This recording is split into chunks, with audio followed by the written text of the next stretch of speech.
Happy New Year and welcome back to my YouTube channel. I had just made myself some coffee. It's very early in the morning.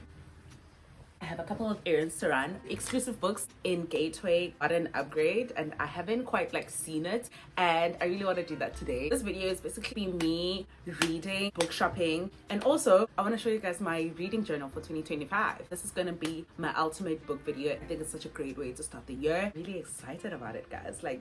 I'm just gonna have my coffee right now. I'll talk to you guys when I get there.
My room is so black and white, guys. It's giving zebra. It's a couple of hours later.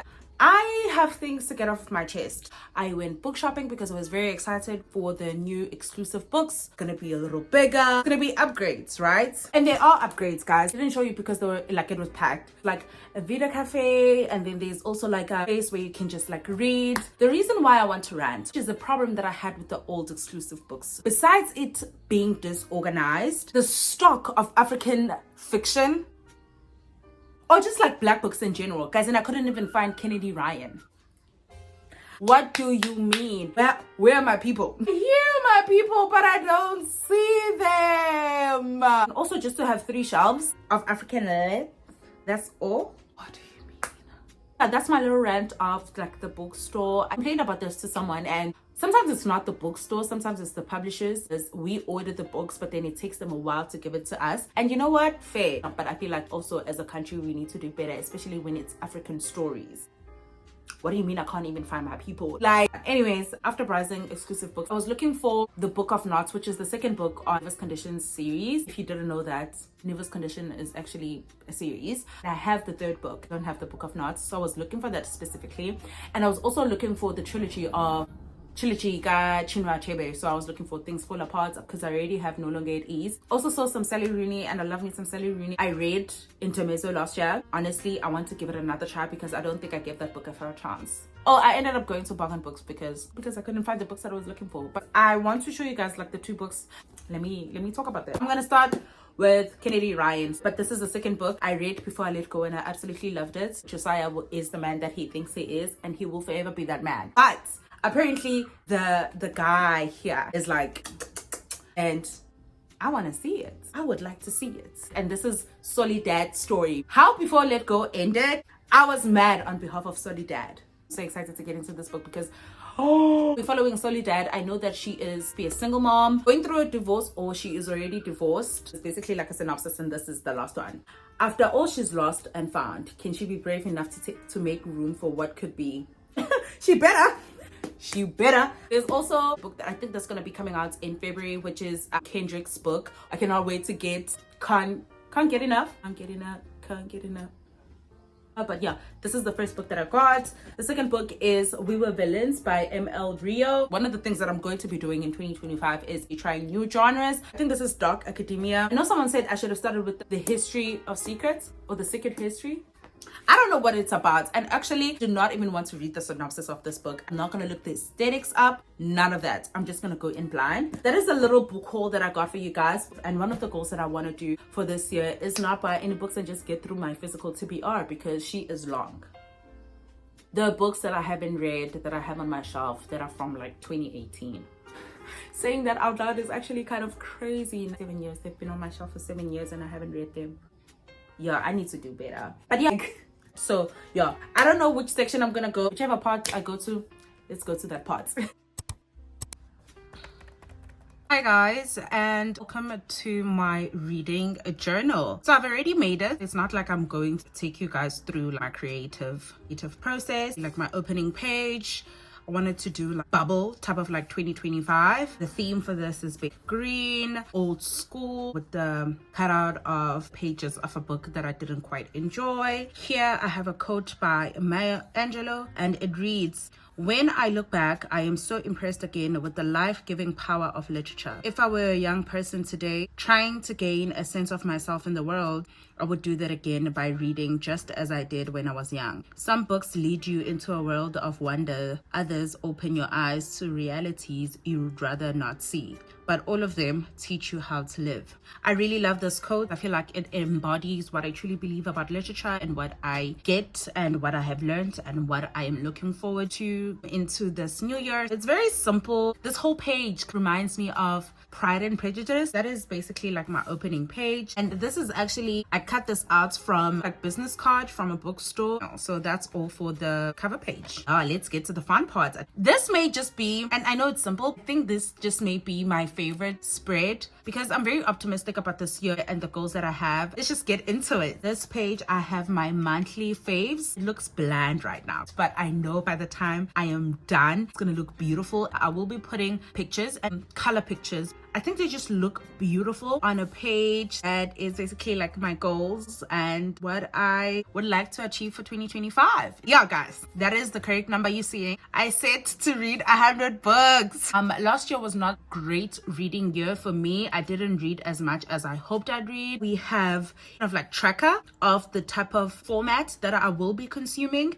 And here we have my goals. Read 50% of my physical TBR and update my journal, just going to be this journal, but also my digital one, keeping up on my Storygraph. So I do want to update that regularly. This year I just want to read African literature that is considered classics. Really excited about this. I didn't have any goals at all for last year. I was just going with the flow and the flow was not great. I'm really excited about this and challenging myself in this way. This page we have a book gallery and a book bingo. You know how a lot of people have been doing like the junk journal? This is going to be book gallery, kind of like junk journal, where I cut up a piece of quotes and maybe I print out my favorite covers. I'll just put them here, and I've already started with this one. I cut this out from a bookmark that I was no longer using. Just be collecting a bunch of stuff. This is going to be a fun thing for me, my creative outlet. Yeah, let's just go through my book bingo. First one that we do have here is read a small town romance. So an LGBTQ plus main character in a book.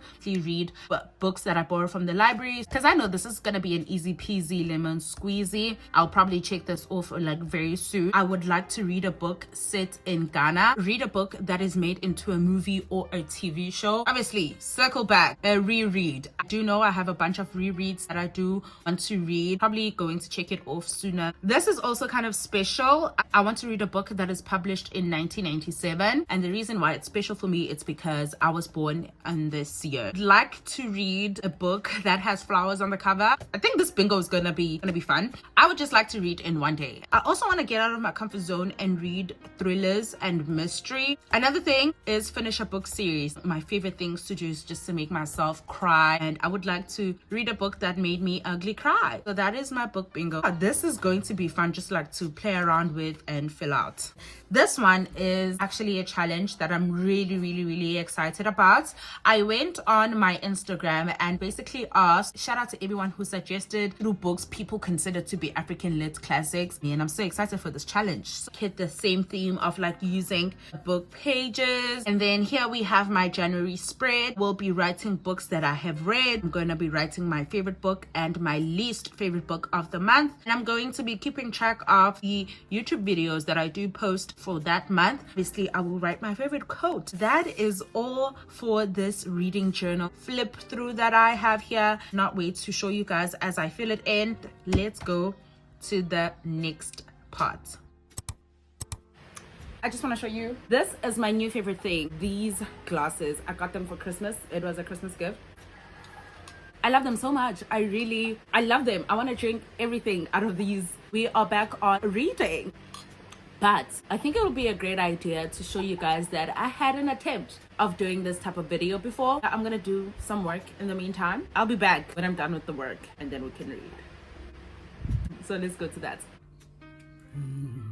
This is just going to be a mixture of me reading and kind of like going through it. Obviously, I told you guys that I'm in the middle of love and I'm going to continue it. And I started this book. Literally opened up with, the woman's legs are spread wide open, so I hum. What happened to hello, Miss Toni Morrison? What happened to how are you? We just met. That the way that Toni Morrison writes is very poetic. She writes as if she's writing poetry. You know, with poetry, there's just so many metaphors. You have to read between the lines. And I love that about Toni Morrison. I just love how she opens it up. I just read it for you guys. Okay. The woman's legs are spread wide open, so I hum. Men grow irritable, but they know it's all for them. They relax. Standing by, unable to do anything but watch, is a trial. But I don't say a word. My nature is a quiet one anyway. As a child, I was considered respectful. As a young woman, I was called discreet. Later on, I was thought to have the wisdom maturity brings. Nowadays, silence is looked on as odd, and most of my race has forgotten the beauty of meaning much by saying little. Now tongues work all by themselves with no help from the mind. Still, I used to be able to have normal conversations, and when the need arose, I could make a point strong enough to stomp a womb or a knife. Not anymore. Because back in the 70s, when women began to straddle chairs and dance crouch out on television, when all the magazines started featuring behinds and inner thighs as though that's all there is to a woman, well, I shut up altogether. Before women agreed to spread in public, there used to be secrets, some to hold, some to tell. Now? No. Barefaced being the order of the day, I hum. The words dance in my head to the music in my mouth. People come in here for a plate of crawfish or to pass the time and never notice or care that they do all the talking. I'm background.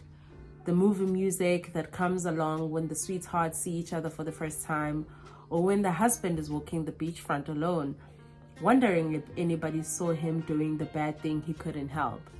My humming encourages people. Frames their thoughts like when Mildred Pierce decides she has to go to jail for her daughter. I suspect, soft as it is, my music has that kind of influence too. The way mood in Dingo drifting across the waves can change the way you swim. It doesn't make you dive in, but it can set your stroke or trick you into believing you are both smart and lucky. So why not swim further and a little further still? What's the deep to you? It's way down below and has nothing to do with blood made bold by coronets and piano keys, does it? Of course, I don't claim that kind of power. My hum is mostly below range, private, suitable for an old woman embarrassed by the world. Her way of objecting to how the century is turning out, where all is known and nothing understood. That's where I'll shut up. I feel like I can tell already what she is alluding to, but I'm already on page 21, so I do have an idea. I love a good storyteller. I'm just gonna continue reading. It goes on. Hopeful. Yes, I am. I loved Hopeful Me, but after that I did not in fact read, but it is a new year, so obviously we have some new rules. I'm on chapter 3, which is Stranger of Love, and I've only read this much basically. I just want to say, so far it's very mysterious. Like, I know I said I can tell what she's alluding to. I don't know. I think that is one of the beauties of Toni Morrison's writing, is that there are a lot of things that she talks about. But so far, I like Christine as a character. I'm still yet to understand the hype around Bill. I don't get it. Also kind of suspensory or suspenseful. In a way, there's so many secrets and I just want to know what really happened. Does this count as a mystery also? I am enjoying it, and it's hard not to enjoy Toni Morrison's books. Beautiful writing. Mwah, love it so much. But what are you talking about? So yeah, that is all for this video, and I really do hope that you did enjoy it. If you did, please don't forget to like, subscribe if you haven't. Thank you guys so much for watching, and I will see you in my next video. Mwah. Bye.